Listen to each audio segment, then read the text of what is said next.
বন্ধুরা আমার তরুণ যুবকেরা কঠিন মুসিবতের মধ্যে দিয়ে আমরা যাচ্ছি। আখিরি জামানা ফিতনা ফাসাদের সময়, চারিদিকে অত্যাচার, অনাচার, ব্যভিচার, পাপাচার, লুকাচার, মেরে নেওয়া, কেড়ে নেওয়া। হে তরুণ যুবকেরা, একটার পর একটা মুসিবত আমাদের উপর আছে না নাই? হে যুবকেরা, হে আমার মুরব্বিয়ানেরা, এর আগে ডিমানিটাইজেশন, টাকা বদলানো, লাইন দাও, কত মানুষ মরে গেল। আধারের সঙ্গে ভোটারের লিঙ্ক করো, ভোটারের সঙ্গে প্যানের লিঙ্ক করো, প্যানের সঙ্গে এই ব্যাংকের লিঙ্ক করো, প্রতিদিনই লাইন দাও। তারপরে আবার এনআরসি, এনপিআর, আবার সিএ, আবার এই যে আপনার এসআইআর। তারপরে মাঝখানে গেল করোনা, বাইরে তুমি বেরো না, যদি বেরো তোমাকে দেখতে পাই তাহলে তোমার হাড় হাড্ডি ভেঙে দেবো, জানো না? এই মুসিবত একটার পর একটা। হে তরুণ যুবকেরা, হে আমার বন্ধুরা, মুসলমান একবার ভেবে দেখুন, আপনি কিন্তু শান্তিতে নাই। ভাইরা আমার, এই যে আপনার এলাকায় ভালো করে খবর নিয়ে দেখুন, 400 জনের হিয়ারিং এলেন, 350 জন মুসলমানের নাম আছে। এই যে আমরা মুসলমান, চারিদিক থেকে আজকে আস্তে পিষ্টে জব্দ হয়ে গেছি, চারিদিক থেকে আমরা বিপদের মধ্যে পড়েছি। তার কারণ হলো আল্লাহ বলছেন, বান্দারে তোদের পৃথিবীর জমিনে তোরা মালিককে মালিক মনে করলি, অথচ আমি আল্লাহ বিশ্ব ব্রহ্মাণ্ডের মালিক, আমাকে তোরা মালিক বলে ভুলে গেলি। হে তরুণ যুবকেরা, আমি আল্লাহ বলে দিয়েছিলাম, যদি তোরা আমাকে ভুলে যাস তোরা ক্ষতিগ্রস্ত হবি, ধ্বংসপ্রাপ্তি হবি। এগুলো সব তোদের জন্য আমার শাস্তি, আল্লাহ প্রদত্ত শাস্তি। এ কারো ক্ষমতা আছে নাকি আমাদের বিপদে ফেলা? আমরা আল্লাহকে মানি, আমরা আমাদের মালিককে মানি। আমাদের একটা মালিক আছে না নাই? মালিক মাঝে মাঝে অন্যায় করলে শাস্তি দেয়, কিন্তু আবার বাড়াবাড়ি হলে মালিকই রক্ষা করে। কথা ঠিক না ভুল? তা আমার আল্লাহ অল্প স্বল্প শাস্তি আমাদের দিচ্ছেন, মাঝে মাঝেই দিচ্ছেন। একেবারে আমাদেরকে শেষ করে দেননি, দিয়েছে? একেবারে আমাদেরকে শেষ করে দেয়নি। সে করোনায় হোক আর আপনার ভূমিকম্প হোক আর ঝড়ে হোক, আল্লাহ মাঝে মাঝে একটু করে সাজা দিয়ে আমাদেরকে একটু নাড়িয়ে দেয়। বাড়াবাড়ি করবি না, আমার মার দুনিয়ার বার, এমন মার খাবি বুঝতে পারবি। কিন্তু আমরা সেই মার খেয়ে একটু আল্লাহ বিল্লাহ করলাম, যেই করোনাটা কেটে গেল অমনি আল্লাহ ভুলে গেলাম। কথা ঠিক না ভুল? করোনা যখন এসেছিল তখন সবাই নামাজি, কেউ বাদ নাই। কথা ঠিক না? রাত্রে 12টার সময় 1টার সময় আজান হচ্ছে, বাপ রে বাপ, নামাজ পড়বে কে রাতে যদি আজান হচ্ছে?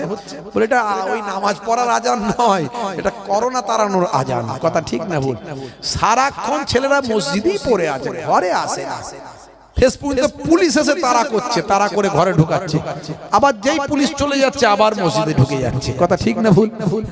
ভাইরা আমার, তরুণ যুবকেরা আমার, আল্লাহ আমাদেরকে একটু একটু করে শাস্তি দিয়েছে, আবার যেই চলে গেছে আমরা আল্লাহকে ভুলে গেছি।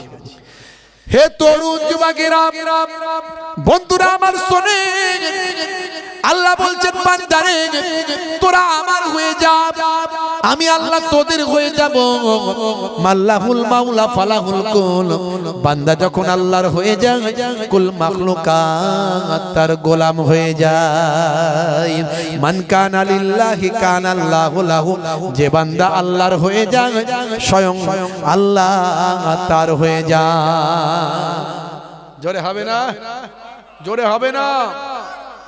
আপনি বলবেন, হুজুর আমি যদি একটু পাল্টে যাই, পরিবর্তন হই, আজ থেকে যদি আমি একটু আল্লাহওয়ালা হয়ে যাই, তাহলে আমার কি কোনো উপকার হবে না? আমি বাঁচবো না? হ্যাঁ, আমার আল্লাহ আপনাকে কুদরতি ক্ষমতায় ফারিস্তা দিয়ে হেফাজত করতে পারেন। জোরে বলুন সুবহানাল্লাহ। জোরে হবে না?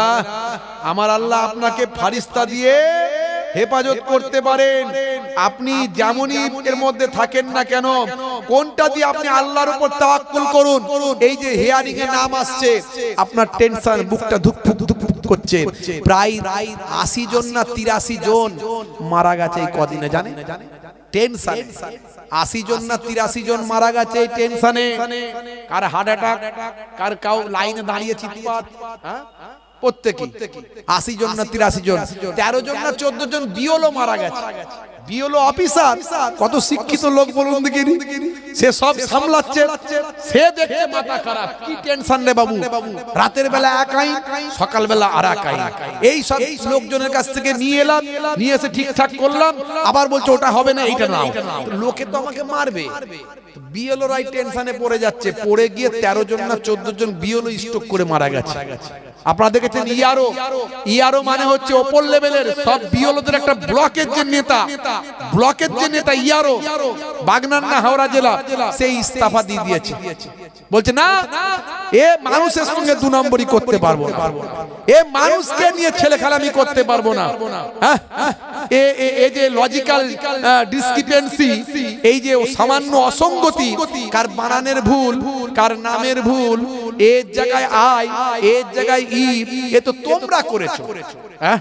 এই ভোটার কার্ড কারা করে, কারা সামলায়, রেশন কার্ড কারা করে, বানান ঠিক কারা করে, তো নির্বাচন কমিশনের অফিসাররা করে, তো ভুল তো তোমরা করেছো। কত লোক 2002 সালে ভোট দিয়েছে, তাদের নাম 2002 সালের লিস্টে নাই, দোষ কার? দোষ কার? তোমরা যে লজিক্যাল ডিসক্রিপেন্সি করছো, তোমরা যে ভুলটা করছো, সেই ভুলটা ভুল ধরছো না, পাবলিককে জোর করে তোমরা বেনাগরিক করবে। আসলে তোমাদের প্ল্যান হলো বেনাগরিক করা, করে ভোট করা, এটা তোমাদের প্ল্যান। এটা ভোটের রাজনীতি আছে এখানে, চারিদিকে এটাই গুঞ্জন চলছে। তোমরা পক্ষপাত দুষ্ট, পক্ষপাতিত্ব করছো। তোমরা যদি এখানে যাই করো না কেন, এই নির্বাচন কমিশনের বিরুদ্ধে ভাই আমার আগুন সারা ভারতবর্ষের লোক তুলবে। সুপ্রিম কোর্টে ইতিমধ্যে অনেকগুলো মামলা হয়েছে, আরো কিছু দিনের মধ্যে মামলা হবে, কয়েকটা দিনের মধ্যে মামলা হবে। আমরাও প্রস্তুতি নিচ্ছি। এর আগে ওয়াকফ নিয়ে সুপ্রিম কোর্টে মামলা করেছিলাম, আমি নিজেও গিয়েছিলাম সুপ্রিম কোর্টে, আবার প্রস্তুতি চলছে। লেকচারার্স অ্যাসোসিয়েশন অফ বেঙ্গল, আপনারা ইন্টারনেট সার্চ করবেন, পাবেন। যত খ্যাতনামা বক্তা, আলেম ওলামা যাদের আপনারা চেনেন, আমাদের একটা বড় সংগঠন আছে। আমরা এক রাত্রিতে প্রায় 4 লক্ষ মানুষের কাছে একটা বার্তা পৌঁছাতে পারি। প্রত্যেকদিন 2খানা 3খানা করে প্রোগ্রাম আমরা করি, এখান থেকে আরেক জায়গায় যাব। মিডিয়া আমাদের কাছে প্রচুর মিডিয়া আছে, কটা মিডিয়ার মাধ্যমে এক এক দিনে, এক এক নাইটে আমরা 4 লক্ষ মানুষের কাছে বার্তা পাঠাবো একটা হোয়াটসঅ্যাপ মেসেজের মাধ্যমে। প্রত্যেকদিন 1 থেকে 150 জন বক্তা প্রত্যেকদিন একই কথা বলবে সব জায়গায়। কতদিন বলতে পারবো জানি না, হয়তো আমাদের বলা বন্ধ করে দিতে পারে, না দেওয়ার কিছু নাই। যোজ্জার মুল্লুক তার, ক্ষমতা যার হাতে। ভাইরা আমার, তো যতদিন আমাদের জবান আছে অন্যায়ের বিরুদ্ধে কথা বলবো, মুসলমানের জন্য কথা বলবো, হিন্দু ভাইদের জন্য কথা বলবো, খ্রিস্টান জৈন বৌদ্ধের জন্য কথা বলবো, এসটি এসসিদের জন্য কথা বলবো, ওবিসিদের জন্য কথা বলবো। ভাইরা আমার, সম্ভবত আগামী 23 তারিখ, 23 আপনার জানুয়ারি, সম্ভবত 23 তারিখ আপনাদের মালঞ্চ অটো স্ট্যান্ডে আমরা একটা সমাবেশ করব, একটা বিশাল বড় একটা সমাবেশ করব এসআইআর নিয়ে। আপনারা একটু খবর রাখবেন, প্রচার হলে আপনারা যাবেন ইনশাআল্লাহ। কি যাবেন তো নাকি? যাবেন তো ইনশাআল্লাহ? এটা আমাদের জীবন মরণের লড়াই। আপনারা জানেন না, সুপ্রিম কোর্টে কদিন আগে একটা শুনানি ছিল, সেখানে নির্বাচন কমিশনের দপ্তরের লোক গিয়ে বলেছে, যদি আমরা সামান্য নাম টামে যদি অসঙ্গতি পাই, সামান্য যদি আমাদের সন্দেহ হয়, তাহলে আমরা ভোটার লিস্টে নাম তাদের তুলব না। ভোটার লিস্টে নাম না তোলা মানে ভোটাধিকার ক্ষমতা আপনার নাই। ভোটাধিকার ক্ষমতা না থাকা মানে আপনি দেশের নাগরিকের খাতা থেকে নাম বাদ। তবে বলেছে আমরা বেনাগরিক করার ক্ষমতা নাই, কেন্দ্র সরকারের ক্ষমতা। তো কেন্দ্র সরকার তো এমনি রেডি হয়ে আছে নাকি, কি জি আমাকে আপনাকে বেনাগরিক করার জন্য রেডি হয়ে আছে নাকি? হ্যাঁ, আল্লাহ জানে কি হবে। তো ভাইরা আমার, আমরা মুসলমান, আমরা এই দেশের জন্য জীবন উৎসর্গ করেছি। আশফাকুল্লাহ খান, আব্দুল গফফার খান, মীর নিসার আলী তিতুমির, শের আলী আব্দুল্লাহ, ভাই আমার এইরকম পৃথিবী বিখ্যাত ভাই আমার মুসলিম যারা বীর যোদ্ধা বিপ্লবী ছিল, এই দেশের জন্য জীবন উৎসর্গ করেছে। আজও ইন্ডিয়া গেটে তাকিয়ে দেখুন, 93,000 স্বাধীনতা সংগ্রামীর মধ্যে প্রায় 63,000 মুসলমানের নাম লেখা আছে। সেই ভাই আমার ভারতবর্ষের দ্বিতীয় বৃহত্তম জনগোষ্ঠী, যেখানে প্রায় 30 থেকে 40 কোটি মুসলমান ভারতবর্ষে বাস করে, সেই 30 থেকে 40 কোটি মুসলমানকে নিয়ে ছেলে খেলামি করবে, আর আমরা ছেড়ে কথা বলবো না। প্রয়োজন হলে রক্তের শেষ বিন্দু দিয়ে আমরা এই চক্রান্ত রুখে দেবো ইনশাআল্লাহ।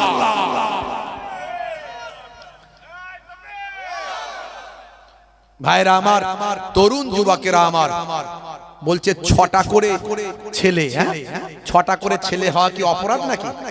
সংবিধানে লেখা আছে যে 6টা ছেলে হওয়া অপরাধ, লেখা আছে।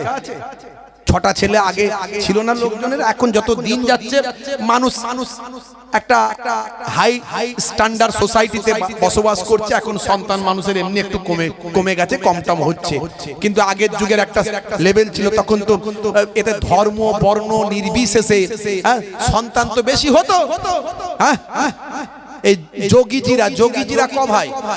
এই যে যোগীজি মুখ্যমন্ত্রী, যোগীজিরা ক ভাই? অমিত শাহরা ক ভাই? অমিত শাহ আমাদের ভারতের প্রধানমন্ত্রীজি আছে, মাননীয় প্রধানমন্ত্রীজিরা ক ভাই? কবিগুরু রবীন্দ্রনাথ ঠাকুর আমাদের স্যালুট করি আমরা, সেই কবিগুরুর কজন তারা ভাই বোন? স্বামী বিবেকানন্দজিরা ক ভাই বোন? কতগুলো ভাই বোন? ভাই বোন বেশি হওয়া কি অপরাধ নাকি? তার জন্য ডাউট কেন এটা বাড়িতে করা যায় না? ঘন্টার পর ঘন্টা লাইন দিয়ে সেখানে তাদেরকে নিয়ে কি হচ্ছে এগুলো আমরা বরদাস্ত করে নিতে পারবো না। ভাইরা আমার, লক্ষ লক্ষ মানুষকে বেনাগরিক করার চক্রান্ত চলছে, এই চক্রান্ত আমরা রুখে দেবো ইনশাআল্লাহ। তারা খুশিতে তারা মেতেছে, আসমানি হুর ফারিস তারা দেখার তরে উকি মেরেছে।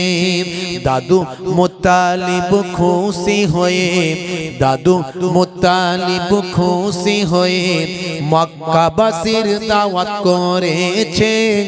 12 রবিউল আউয়ালে রহমত ওয়ালা নবী এলো রে, সাফাতের তাজ পরে জমিনে বরকত ওয়ালা নবী এলো রে। এলো রে ভাই, এলো রে, এলো রে ভাই, এলো রে। কাউসার ওয়ালা নবী এলো রে। আল্লাহুম্মা সাল্লি আলা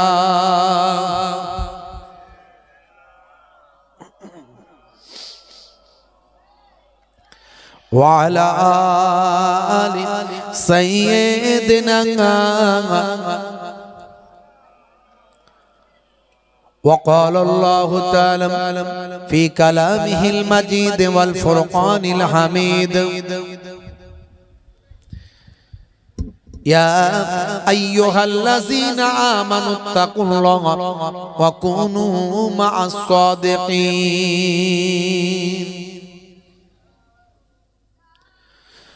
وقال الله تعالى أيضا في كتابه مخبرا: ورفعنا لك ذكرك. وقال النبي صلى الله عليه وسلم: حق المسلم على المسلم خمس: رد السلام وعيادة المريض واتباع الجنائز وإجابة الدعوة وتسمية العاطس إلى آخر الحديث، أو كما قال عليه الصلاة والتسليم. وقال النبي صلى الله عليه وسلم: 7 تجري للعبد بعد موته وهو في قبره: من علم علما أو كسر نهرا أو حفر بيرا أو غرس نخلا أو بنى مسجدا أو ورث مصحفا أو ترك ولدا يستغفر له بعد موته إلى آخر الحديث، أو كما قال عليه الصلاة والتسليم. শ্রদ্ধেয় সম্মানীয় আজকের সভার সভাপতি, সামনে উপবিষ্ট আমার দিন দরদি, ইসলাম দরদি আমার ভাইরা, বাপজিরা, মুরব্বিয়ানেরা, জওয়ান যুবকেরা, স্নেহের বাচ্চারা, মাইক্রোফোনের আওয়াজে কান লাগিয়ে আছেন আমার জননী মায়েরা, বোনেরা, দূর দূরান্তে অবস্থিতা জাতি, ধর্ম, বর্ণ নির্বিশেষে শ্রোতা বন্ধুরা, প্রত্যেককে আমি মোহেবুল্লাহ হুসাইনি, আপনাদের ভাই, ফুরফুরা শরীফ ছোট হুজুর পীর কেবলা রহমাতুল্লাহ আলাইহির মেয়ে, ছেলে, নাতি, মায়াপুর হুজুর পীরনগরী হুজুর পীর কেবলা রহমাতুল্লাহ আলাইহির ছেলে পৌত্র, দুই দরবারের মেহমান হয়ে মুসাফির হালাতে আপনাদের খেদমতে এসেছি। কিছু সময়ের জন্য আলোচনা করে দোয়া নিয়ে বিদায় নেব। যে যেখানে রাস্তাঘাটে দোকান বাজারে আছেন দেরি করবেন না। মাশাআল্লাহ, আজকের এই সুন্দর ম্যানেজমেন্ট যারা করেছেন, কমিটি সাহেবানরা থেকে শুরু করে মসজিদ কমিটি, ঈদগাহ কমিটি, যারা রান্নার দায়িত্বে আছেন, যারা মাইক, প্যান্ডেল, জেনারেটর সব পরিবেশন করছেন, তৎসহ আমার মিডিয়া ভাইয়েরা যারা আছেন, প্রত্যেককে আমি আন্তরিকভাবে শুভেচ্ছা, ভালোবাসা জ্ঞাপন করি। সন্ধ্যাবেলা মজলিসটা ফাঁকা, এই সময় মজলিসটা একটু ভরিয়ে দেওয়া আমাদের জন্য দায়িত্ব। যুবকেরা এই সময় মেলায় ঘুরে কোনো লাভ নাই, প্রয়োজনে আবার উঠবেন, আবার যাবেন, কিন্তু সন্ধ্যাবেলা জান্নাতের বাগানটাকে একটু সুন্দর করে দেবেন, আল্লাহ খুশি হয়ে যাবে। কোরআন হাদিসের কথা আলোচনা হবে, আর একটু জান্নাতের বাগানটাকে যদি সুন্দর করে দেওয়া হয়, সন্ধ্যাবেলা মানুষ সেই সময় ঘোরাঘুরি করে, মজলিসে বসে না। দূর বাবু, রাতের বেলা বসবো, এরকম একটা ব্যাপার। নিশ্চয় আপনি ফের উঠবেন, প্রয়োজনে আবার যাবেন, কিন্তু সন্ধ্যাবেলা জান্নাতের বাগানটাকে একটু সাজিয়ে দিলে আল্লাহ তাআলা খুশি হয়ে যাবেন। আপনার বাপ কবরে, মা কবরে, দাদা দাদি কবরে, তারা আপনার ওসিলায় কবরে পড়ে পড়ে মাগফিরাত পাবে, তাদের রুহের মাগফিরাত হবে। তাই আমি অনুরোধ করব, যারা রাস্তাঘাটে ঘোরাঘুরি করছে, আমি মোহেবুল্লাহ হুসাইনি আপনাদের অনুরোধ করছি, চলে আসুন, কিছু সময়ের জন্য বসুন, আবার প্রয়োজন হলে উঠবেন, নিশ্চয় উঠবেন। যে অবস্থায় আছেন সেই অবস্থায় এসে বসুন, অন্তত মজলিসটা সুন্দর হয়ে যাক। আল্লাহু জামিলুন ওয়া ইউহিব্বুল জামাল, আল্লাহ সৌন্দর্য পছন্দ করেন। জান্নাতের বাগানটাকে যদি আপনি সুন্দর করে ফেলতে পারেন, আমার আল্লাহ খুশি হয়ে যাবে। যে যেখানে আছেন দেরি করবেন না, মুহাব্বতের সঙ্গে দরুদ শরীফ আল্লাহুম্মা সাল্লি আলা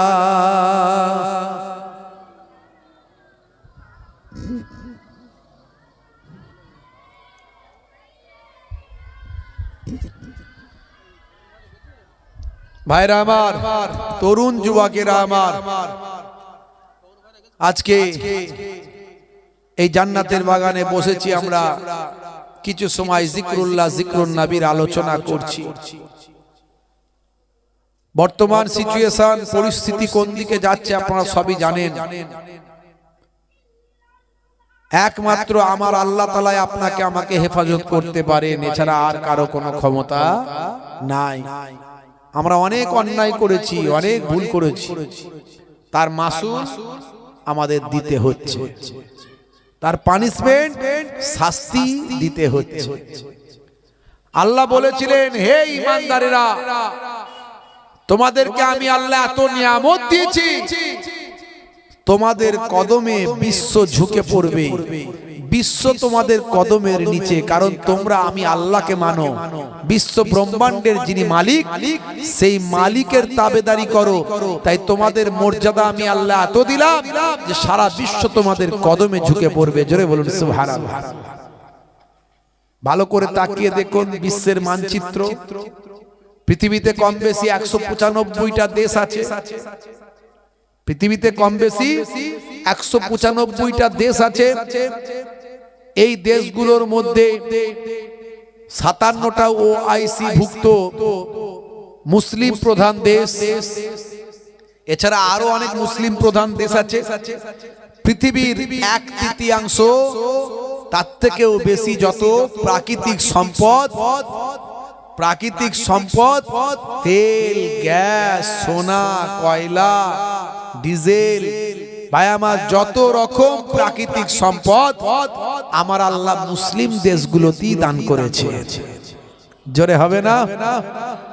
কিন্তু দুর্ভাগ্য আমরা আরাম আয়েসে লিপ্ত।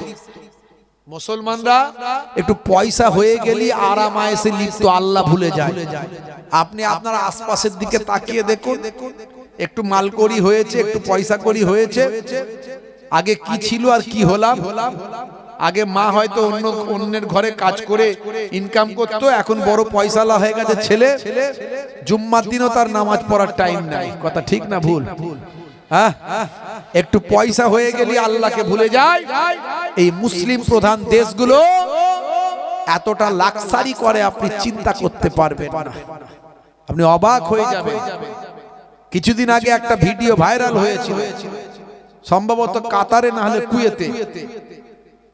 আমেরিকার প্রেসিডেন্ট ডোনাল্ড ট্রাম্প সেই দেশে এসেছে, তাকে ওয়েলকাম জানাচ্ছে ওই মুসলিম প্রধান দেশ আমির সাহেব। আমির ওয়েলকাম জানাচ্ছে কাদেরকে দিয়ে? যুবতী মহিলাদেরকে দাঁড় করিয়েছে, তাদেরকে সাদা পোশাক পরিয়েছে, পরী সাজিয়েছে, পরী সাজিয়ে তারা মাথার চুল নেড়ে নেড়ে মাথার চুলটাকে ঘোরাচ্ছে, ঘুরিয়ে ওই ট্রাম্প বাবুকে ওয়েলকাম জানাচ্ছে। তা আল্লাহর গজব হবে না? হবে না? জোরে বলে হবে না? হবে না? আজকে সারা বিশ্বে দেখুন মুসলমানরা লাঞ্ছিত, মুসলিম দেশগুলো আজকে লাঞ্ছিত, বঞ্চিত। কেন? তারা ইসলাম ভুলে গেছে, আল্লাহ ভুলে গেছে, নবী ভুলে গেছে। যতদিন পর্যন্ত তারা আল্লাহর তাবেদারি করেছিল, নবীর তাবেদারি করেছিল, তাদের সম্মান পৃথিবীর শীর্ষে ছিল, সবাই তাদেরকে স্যালুট করেছিল। আর যখন থেকে তারা আরাম আয়েসে লিপ্ত হয়ে গেল, গোনার কাজে লিপ্ত হয়ে গেল, যখন থেকে তারা ন্যায়ের পথ ছেড়ে দিল, যখন থেকে তারা গোলামি করা শুরু করে দিল, আমেরিকা ব্রিটেনের গোলামি করতে শুরু করলো, তখন থেকে আল্লাহ তাদের সম্মান কমিয়ে দিলেন। ভালো করে তাকিয়ে দেখুন একটু, মুসলিম দেশগুলো আজকে কোন জায়গায় পৌঁছে গেছে, অস্তিত্ব সংকটে চলছে। এই যে ইরান একটা শিয়া দেশ, শিয়াদের মধ্যে অনেক ভাগ আছে। মুসলমানের মধ্যে ঝগড়া লাগানোর জন্য শিয়া, সুন্নি, হানাফি, শাফেঈ, মালিকি, হাম্বলি, দেওবন্দি, বেরেলি, আহলে হাদিস, লামাযহাবি, এগুলো দলগুলো তৈরি করেছে ইসলামের দুশমনেরা। এই দলগুলো তৈরি করেছে কে জানেন? ইসলামের দুশমনেরা। কারণ তারা জানে বিশ্বের মুসলমান যদি এক থাকে আর তারা যদি কোরআনের তাবেদারি করে, তারা হবে পৃথিবীর শ্রেষ্ঠ জাতি। তাই এদেরকে ভেঙে ফেলতে হবে, বিভক্ত করতে হবে। এই ইংরেজদের আমলে অনেক দল আমাদের ভারতবর্ষে মুসলমানদের ভিতর তৈরি হয়েছে। দলগুলোর আপনি ইতিহাস পড়বেন, আমি আর বলতে যাচ্ছি না। মুসলমানদের একটাই দল হবে, সেটা হলো কালেমার দল, আল্লাহ এবং রাসূলের দল। জোরে বলুন সুবহানাল্লাহ। আমরা বলি ফুরফুরা শরীফ সিলসিলা, বলি তো সিলসিলা মানে নেটওয়ার্ক, সিলসিলা মানে চেন। দাদা হুজুর কেবলা বলেননি যে আমার এটা একটা দল, ফুরফুরার একটা দল। দাদা হুজুর কেবলা বলে গেছে এটা হলো আল্লাহর দল, হিজবুল্লাহ, আল্লাহ এবং রাসূলের দল। জোরে বলুন সুবহানাল্লাহ। তিনি আমাদের ওস্তাদ, তিনি আমাদের লিডার, তিনি আমাদের নেতা। আমরা সেই জন্য বলি দাদা হুজুর কেবলার মাসলাক। কিন্তু ফুরফুরা শরীফ দাদা হুজুর কোন দল নয়, তিনি হলেন আল্লাহ এবং রাসূলের দল। জোরে বলুন সুবহানাল্লাহ। ভাইরা আমার, সারা বিশ্বে মুসলমানরা আজকে টুকরা টুকরা হয়ে গেছে। আর আজকে এই শিয়া করি, শিয়াদের মধ্যে অনেক ভাগ আছে। কিছু মানুষ ছড়ায় যে এই নাকি শিয়ারা আমাদের নবীকে মানে না। হ্যাঁ, কিছু তাদের মধ্যে ইখতিলাফ আছে, কিন্তু শিয়াদের মধ্যে অনেক ভাগ আছে, অনেকগুলো দল আছে। কিন্তু আয়াতুল্লাহ খামিনি সাহেব বারবার সারা বিশ্বের মুসলমানদের মধ্যে ঐক্যের বার্তা বারবার দিয়েছে। সর্বোপরি আল্লাহকে এবং রাসূলকে তারা মানে। আমরা অমুসলিম হিন্দু ভাইদের সঙ্গে ভালো ব্যবহার করতে বলা হয়েছে আমাদের ইসলামে, খ্রিস্টান জৈন বৌদ্ধের সঙ্গে ভালো ব্যবহার করতে বলা হয়েছে। তাহলে কেন আমরা ইরানকে সাপোর্ট করব না? তাহলে ইরানকে সাপোর্ট না করে আপনি কাকে সাপোর্ট করবেন? তার বিপরীতটাকে, যে বিপরীত দলটা আমার আপনার কালেমাওয়ালাদের ৭০,০০০কে শহীদ করেছে তাদের সাপোর্ট করবেন, আর যে বাঁচাচ্ছে তাকে সাপোর্ট করবেন না? হ্যাঁ, খেলাই তো দুটো দল হয়, যে কোনো আপনাকে তো একটা সাপোর্ট করতে হবে, করবেন না? আমি মানছি তারা খারাপ, অমুক তমুক যায় আছে, কিন্তু তারাই কিন্তু শক্তি প্রদর্শন করে আমেরিকার চোখে চোখ রেখে কথা বলার হিম্মত দেখিয়েছে। পৃথিবীতে এত মুসলিম দেশ আছে, একটাও চোখে চোখ রেখে আমেরিকার কথা বলতে পারেনি, যেটা ইরান করে দেখিয়েছে। জোরে বলুন সুবহানাল্লাহ। ভাইরা আমার, তরুণ যুবকেরা আমার, মুরব্বিয়ানেরা আমার, কত চক্রান্ত করা হয়েছে ইরানকে ধ্বংস করার জন্য, এবারেও করেছে। ইরানের ভিতরে ঢুকে তারা চক্রান্ত করেছে, কিন্তু পারেনি। এখনো আল্লাহ ইরানকে টিকিয়ে রেখেছে। আল্লাহ কাকে দিয়ে কোন কাজ নেবেন কেউ জানে না। ভাইরা আমার, আমাদের এত বিপদ কেন? আমরা তো মুসিবতের মধ্যে আছি কেন? আমরা বিশ্ব ব্রহ্মাণ্ডের যিনি স্রষ্টা তাকে মানি, তার ইবাদত করি। আমরা ৫ ওয়াক্ত নামাজ অনেকে পড়িনি, জুম্মা পড়ি, তারপরেও আমরা তো কষ্টে আছি কেন? তার কারণ আমরা আল্লাহর পথ থেকে সরে চলে গেছি, নবীর পথ থেকে সরে চলে গেছি। হে তরুণ যুবকেরা, হে আমার বন্ধুরা, শুনে রেখে দিন বাবা, জেনে রেখে দেন। হে মুসলমান, একটু লক্ষ্য করুন, আমার আল্লাহ কোরআন মাজিদের ভিতরে বললেন, ইয়া আইয়ুহাল্লাযীনা আমানু লা তুলহিকুম আমওয়ালুকুম ওয়ালা আওলাদুকুম আন যিকরিল্লাহ ওয়া মান ইয়াফআল যালিকা ফাউলাইকা হুমুল খাসিরুন।